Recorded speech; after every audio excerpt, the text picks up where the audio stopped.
From HAR TV, I'm David Mendel with the October 2009 MLS Market Update. Joining us, as she does each month at this time for these reports, is our HAR Board Chair, Vicki Fullerton. Welcome back from NAR in San Diego. Thank you. It's good to be back, I think.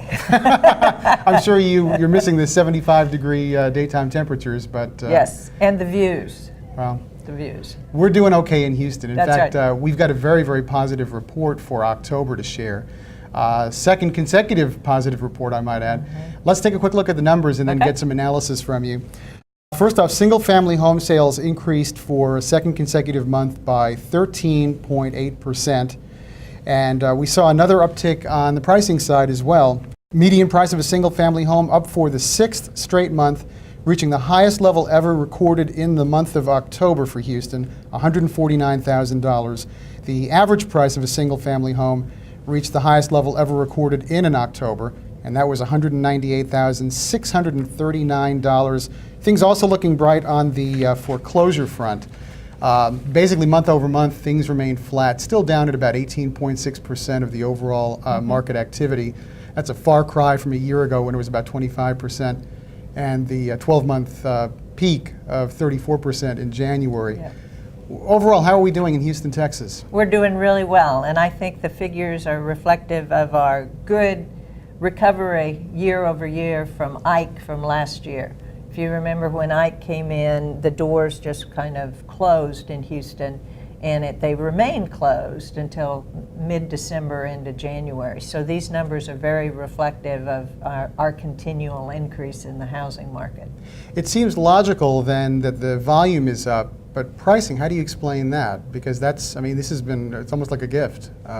It is, but Houston is the most reasonable place in the nation to buy a home. There are lots of new homes that are being built under the $120,000 level. So regardless of that higher income, the higher home values, we're not seeing the big increase in that market yet.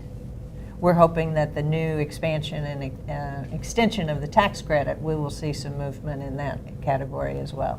And you just touched on that. That was a major development since we last visited a month ago. The Congress passing not just an extension, but an expansion of the first-time homebuyer tax credit, and then President Obama signing that into law. What does this mean for Houston? I think it bodes really well because this extension is in effect until March 30th of 2010. But if they are under contract during that period of time, they have 60 days from that time. So they'll go through the end of May, June 1 it'll be over. But the expansion gives some more credit limits to single buyers and dual incomes, from the $75,000 up to $125,000, right, and then from $150,000 to $225,000. So I think that's really going to help that mid-range market that we have. Do you think that will increase activity this time of year, which typically sees a slowdown in the real estate industry in terms of, the holidays, it's the beginning of the new year? Do you think there may be additional activity as a result of this incentive program? I do, because I think a lot of the buyers in Houston were waiting for an extension of the tax credit when they hadn't found a home or hadn't gotten under contract yet.